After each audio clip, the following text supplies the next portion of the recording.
नमस्कार मित्रांनो, मी आकाश जाधव तुम्हा सर्वांचे खूप दिवसांनी पुन्हा एकदा मनःपूर्वक स्वागत करतो आपल्या या यूट्यूब चॅनलवर.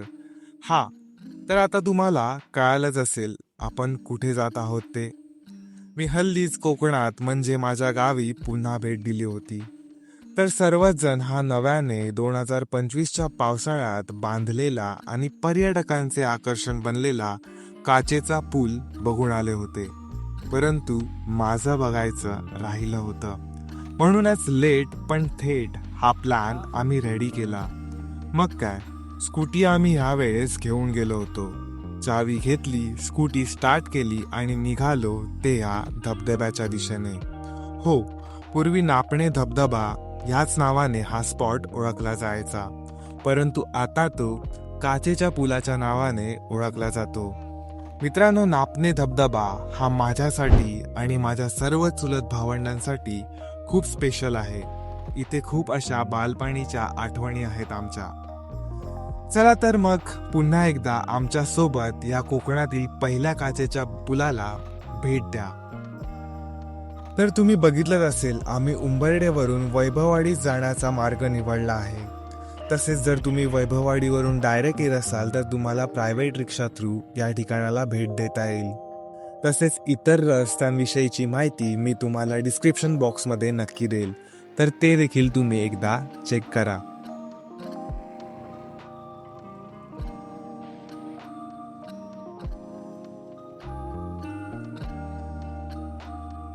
आम्ही उंबर्डे कॅन्टीनवरून पहिला राईड घेतला होता, म्हणजेच वैभववाडीला जाणारा मार्ग, आणि तिथून जवळपास 4 किलोमीटर पुढे आल्यावर हा दुसरा राईट मार्ग घेतला आणि हा रस्ता पुढे जाऊन नापणे येथे पोहोचतो. तसेच हाच रस्ता वैभववाडी स्टेशनकरिता एक शॉर्टकट देखील आहे. हा रस्ता थोडा खडतर आहे, परंतु या रस्त्यावर आम्हाला निसर्गाचे खूप असे मानवनिर्मित देखावे पाहावयास मिळाले. नापणे हा धबधबा 12 महिने असतो. त्या कारणामुळे इथल्या आसपासच्या गावांना पाण्याची कमतरता ही भासत नसेलच, आणि ते तुम्ही इथे पाहू शकता. कशा प्रकारे इथल्या लोकांनी शेतीला महत्त्व दिले आहेत आणि कशा प्रकारे ते त्याचे संगोपन करीत आहेत ते. मित्रांनो, आपण आता नापणे इथे पोहोचलो आहोत. धबधब्याच्या दिशेने जाण्याकरिता आपल्याला काही मीटर्स अजून प्रवास करावा लागेल, परंतु हा रस्ता 8-9 किलोमीटरचा असेल आणि आम्हाला इथवर पोचायला 15-20 मिनटं तर लागलीच असतील.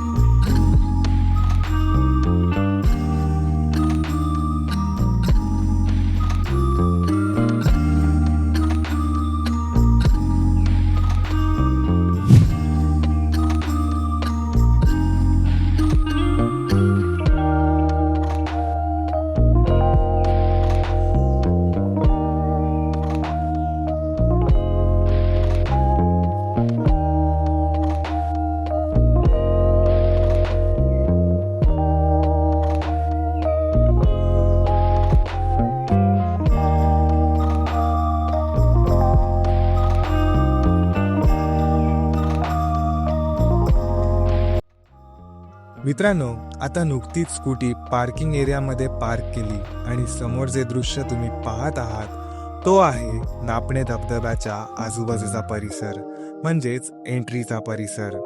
आता जसं मी तुम्हाला स्टार्टिंगला सांगितलं की हा धबधबा इथल्या आठवणी त्या खूप स्पेशल आहेत. इथे आम्ही लहानपणापासून येतो, तर इतक्या वर्षांपासून इथं येत असल्या कारणांमुळे इथले होत गेलेले बदल हे आम्ही खूप जवळून पाहिले आहेत असं म्हणू शकतो. यापूर्वी जरी हा धबधबा कोकणात फेमस नसला तरीही तो इथल्या आसपासच्या लोकांचं एक पिकनिक स्पॉट होता. हा धबधबा 12 महिन्यांचा असल्याने तो मे महिन्यात तर एक हॉटस्पॉट होता.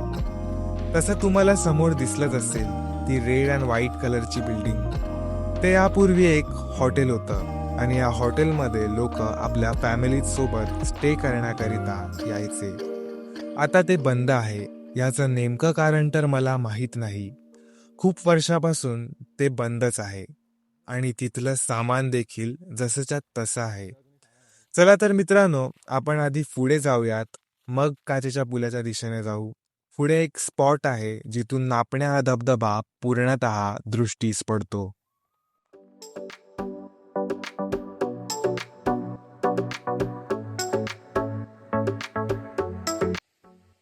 तर हाच आहे तो स्पॉट आणि तुम्ही पाहू शकता इथल्या आजूबाजूचा परिसर हा पूर्णतः जंगलाने व्यापला आहे आणि या इथे जंगली प्राणी देखील हे येतच असतील. मे बी म्हणूनच हे देखील एक कारण असेल ते हॉटेल बंद होण्यास. कारण जरी इथला हा परिसर, इथला हा निसर्ग सुंदर दिसत असला तरी रात्री काळोखात तर तो खूप स्पूकी होत असेल.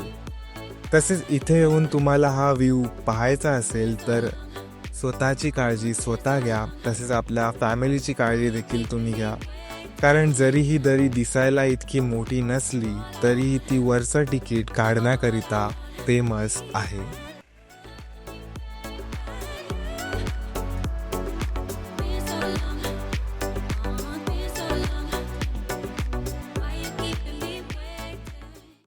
चला तर आता आपण जे बघायला आलो आहोत ते बघून घेऊयात.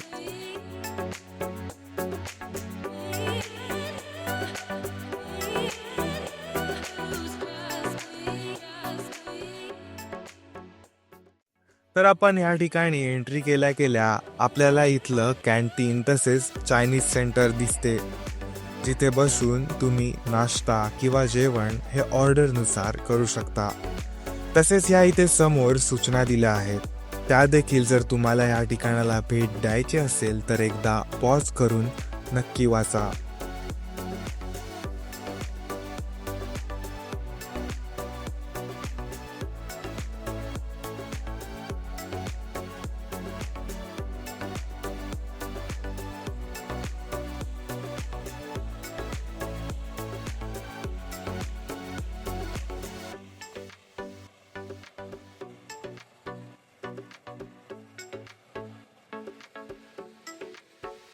आणि तुम्ही बघू शकता समोर आपल्याला आपला काचेचा पूल हा दिसत आहे.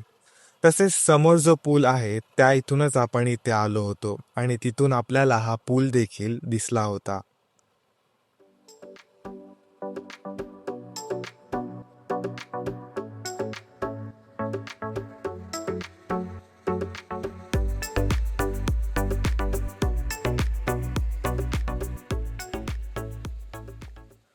चला तर मग आता खाली उतरून ह्या पुलाला आपण व्यवस्थितरित्या निरखून पाहूयात.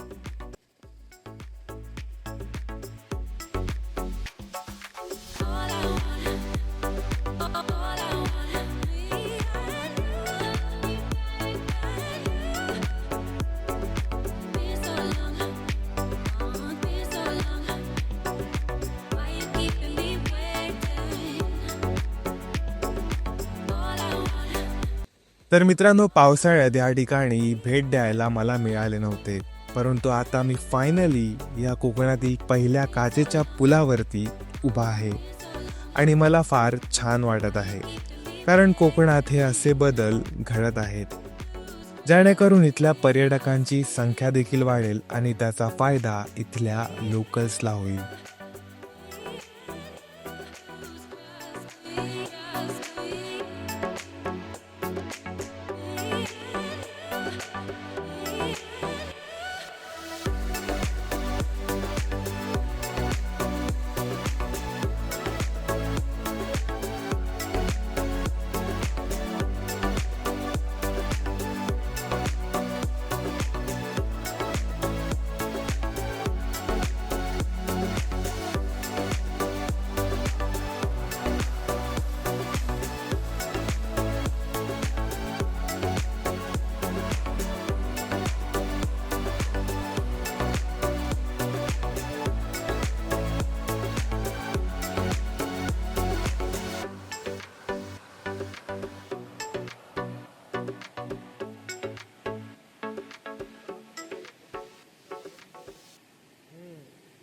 मित्रांनो, हा समोर माझा भाऊ उभा होता आणि तो मला सांगत होता की खालचं तर काहीच दिसत नाही आहे.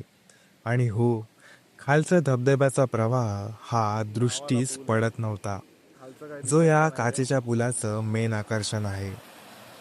तसेच कॅमेराज देखील वर्किंग कंडिशन्समध्ये नव्हते, तसेच त्यांवर स्पायडर्सचे जाळे देखील होते. म्हणूनच काही गोष्टींकडे लक्ष देणे गरजेचे आहे. तसेच इतर लोकांनी देखील इथे येऊन काही कचरा, प्लास्टिक इथे तिथे टाकू नये. हा एक बेसिक सिविक सेन्स आहे.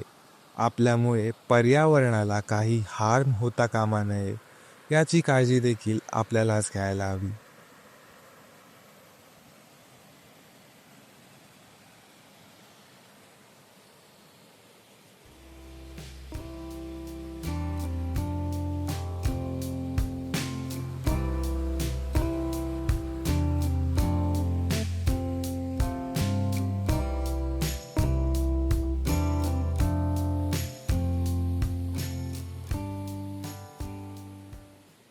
तर मग तुम्हाला कोकणातील पहिला काचेचा पूल कसा वाटला?